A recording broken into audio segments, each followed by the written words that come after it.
Hey, what's going on, guys? So I'm sitting in my car right now in between classes. I'm starving.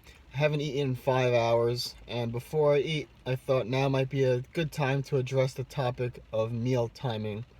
Now, due to the fact that I haven't eaten in 5 hours, I guess you could assume I don't really believe in the whole eating every 2 to 3 hours thing.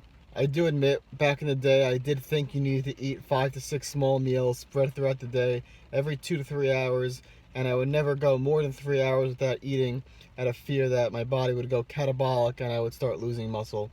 I've smartened up since then, and I do now realize that meal timing, for the most part, is irrelevant.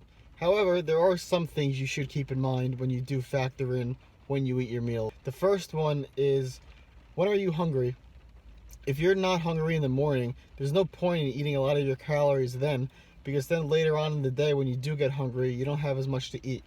So I typically recommend eating more when you know you're hungry. For me, I get hungrier at night, so I save about half my calories for the evening times because I'm hungrier then, so I might as well eat more then. Another thing to keep in mind is, when are you working out? You want to have strong workouts, so you want to have enough energy when you're in the gym. If you're training at night, it doesn't make sense to eat a lot in the morning, because then when you get to the gym at night, you might be more fatigued because you didn't eat for a while. Whereas if you go to the gym in the morning, it does make sense to eat a little bit more before you go to the gym so that you have more energy and you have a better workout. Now, in terms of body composition, it's not going to matter whether you eat one big meal a day, 2 meals, 3 meals, 4 meals, 5 meals. It doesn't matter.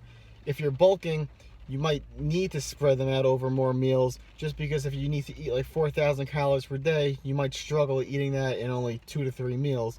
But if you're cutting, I really recommend you shrink the meals down. Rather than eat several small meals, I recommend you eat fewer larger meals. That way you stay fuller longer and you're more satisfied when you do eat.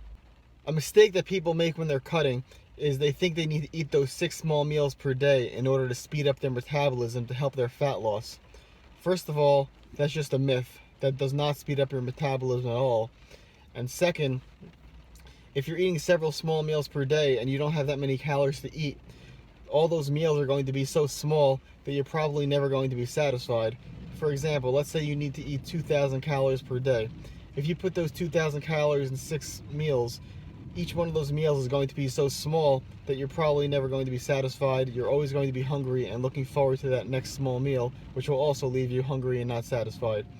If you take those 2,000 calories and decide to put it into 2 meals, well, now you have two 1,000 calorie meals.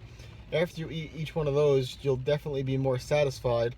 And even though those meals might be spaced out a little bit further than you would like, you could definitely do things in between those to keep yourself satisfied. For example, you could drink black coffee, you could drink diet soda, you could drink any beverage with no calories, or you could even put in like a massive salad that has very minimal calories.